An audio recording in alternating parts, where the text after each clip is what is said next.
A Dill Pickle by Katherine Mansfield. Read by Dann.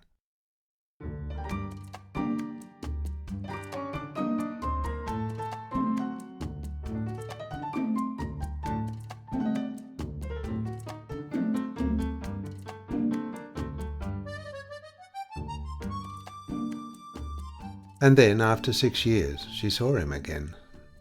He was seated at one of those little bamboo tables decorated with a Japanese vase of paper daffodils.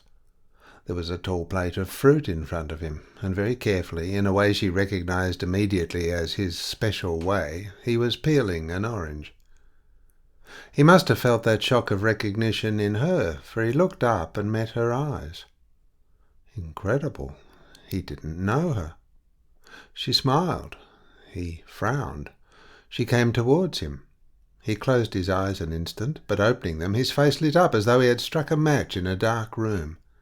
He laid down the orange and pushed back his chair, and she took her warm little hand out of her muff and gave it to him. "Vera!" he exclaimed. "How strange! Really, for a moment I didn't know you. Won't you sit down? You've had lunch? Won't you have some coffee?" She hesitated, but of course she meant to. "Yes, I'd like some coffee," and she sat down opposite him. "You've changed very much," he said, staring at her with that eager, lighted look. "You look so well. I've never seen you look so well before." "Really?" She raised her veil and unbuttoned her high fur collar. "I don't feel very well. I can't bear this weather, you know." "Ah, no, you hate the cold." "Loathe it." She shuddered. "And the worst of it is that the older one grows—" He interrupted her. "Excuse me," and tapped on the table for the waitress. "Please bring some coffee and cream." To her. "You are sure you won't eat anything? Some fruit, perhaps? The fruit here is very good." "No, thanks, nothing." "Then that's settled." And smiling, just a hint too broadly, he took up the orange again. "You were saying, the older one grows—" "The colder," she laughed. But she was thinking how well she remembered that trick of his, the trick of interrupting her, and how it used to exasperate her 6 years ago. She used to feel then as though he, quite suddenly, in the middle of what she was saying, put his hand over her lips, turned from her, attended to something different, and then took his hand away, and with just the same slightly too broad smile, gave her his attention again. "Now we are ready. That is settled." "The colder." He echoed her words, laughing too. Ah, you still say the same things, and there is another thing about you that is not changed at all. Your beautiful voice, your beautiful way of speaking." Now he was very grave. He leaned towards her, and she smelled the warm, stinging scent of the orange peel. "You have only to say one word, and I would know your voice among all other voices. I don't know what it is, I've often wondered, that makes your voice such a haunting memory. Do you remember that first afternoon we spent together at Kew Gardens? You were so surprised because I did not know the names of any flowers. I'm still just as ignorant for all you're telling me. But whenever it is very fine and warm and I see some bright colours, it's awfully strange, I hear your voice saying geranium, marigold and verbena. And I feel those 3 words are all I recall of some forgotten heavenly language. You remember that afternoon?" "Oh, yes, very well." She drew a long, soft breath, as though the paper daffodils between them were almost too sweet to bear. Yet what had remained in her mind of that particular afternoon was an absurd scene over the tea-table. A great many people taking tea in a Chinese pagoda, and he behaving like a maniac about the wasps, waving them away, flapping at them with his straw hat, serious and infuriated out of all proportion to the occasion. How delighted the sniggering tea-drinkers had been, and how she had suffered. But now, as he spoke, that memory faded. His was the truer. Yes, it had been a wonderful afternoon, full of geranium and marigold and verbena and warm sunshine. Her thoughts lingered over the last 2 words as though she sang them. In the warmth, as it were, another memory unfolded. She saw herself sitting on a lawn. He lay beside her, and suddenly after a long silence he rolled over and put his head in her lap. "I wish," he said in a low, troubled voice, "I wish I had taken poison and were about to die. Here, now." At that moment a little girl in a white dress, holding a long dripping water lily, dodged from behind a bush, stared at them, and dodged back again. But he did not see. She leant over him. "Ah, why do you say that? I could not say that." But he gave a kind of soft moan, and taking her hand, he held it to his cheek. "Because I know I'm going to love you too much, far too much. And I shall suffer so terribly, Vera, because you never, never will love me." He was certainly far better looking now than he had been then. He had lost all that dreamy vagueness and indecision. Now he had the air of a man who has found his place in life and fills it with a confidence and an assurance which was, to say the least, impressive. He must have made money, too. His clothes were admirable, and at that moment he pulled a Russian cigarette case out of his pocket. "Won't you smoke?" "Yes, I will." She hovered over them. "They look very good." "I think they are. I get them made for me by a little man in St. James Street. I don't smoke very much. I'm not like you. But when I do, they must be delicious, very fresh cigarettes. Smoking isn't a habit with me. It's a luxury, like perfume." "Are you still so fond of perfumes?" "Ah, when I was in Russia—" She broke in. "You've really been to Russia?" "Oh, yes, I was there for over a year. Have you forgotten how we used to talk of going there?" "No, I've not forgotten." He gave a strange half-laugh and leant back in his chair. "Isn't it curious? I have really carried out all those journeys that we planned. Yes, I have been to all those places that we talked of, and stayed in them long enough to, as you used to say, air oneself in them. In fact, I have spent the last 3 years of my life travelling all the time. Spain, Corsica, Siberia, Russia, Egypt. The only country left is China, and I mean to go there too when the war is over."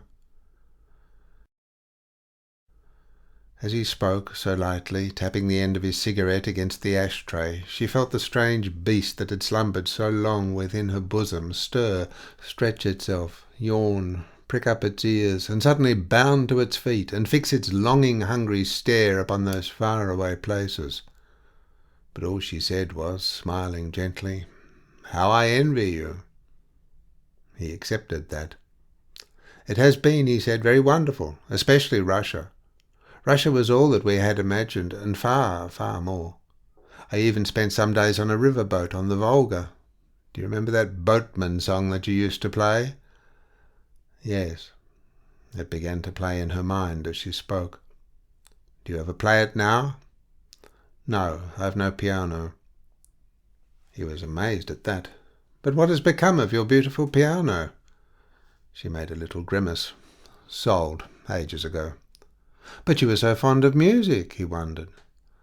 "I've no time for it now," said she. He let it go at that. "That river life," he went on, "is something quite special. After a day or two you cannot realize that you have known another, and it is not necessary to know the language. The life of the boat creates a bond between you and the people that's more than sufficient. You eat with them, pass the day with them, and in the evening there is that endless singing." She shivered, hearing the boatman's song break out again, loud and tragic, and seeing the boat floating on the darkening river with melancholy trees on either side. "Yes, I should like that," said she, stroking her muff. "You like almost everything about Russian life," he said warmly. "It's so informal, so impulsive, so free, without questions. And then the peasants are so splendid. They are such human beings. Yes, that is it. Even the man who drives your carriage has some real part in what is happening. I remember the evening a party of us, 2 friends of mine and the wife of one of them, went for a picnic by the Black Sea.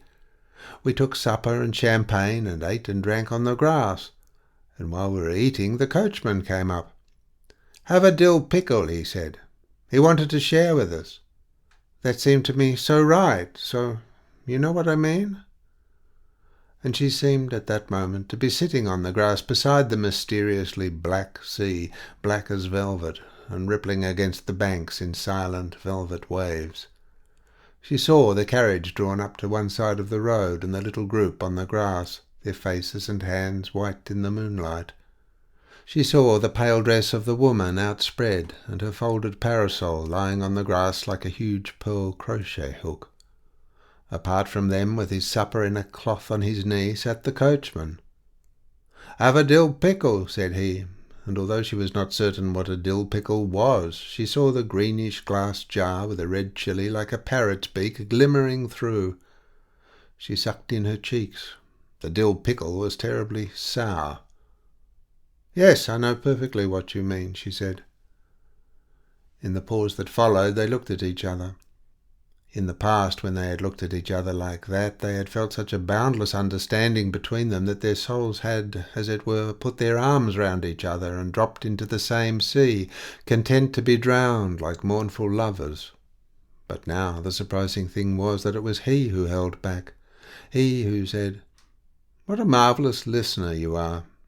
When you look at me with those wild eyes, I feel that I could tell you things that I would never breathe to another human being." Was there just a hint of mockery in his voice, or was it her fancy? She could not be sure.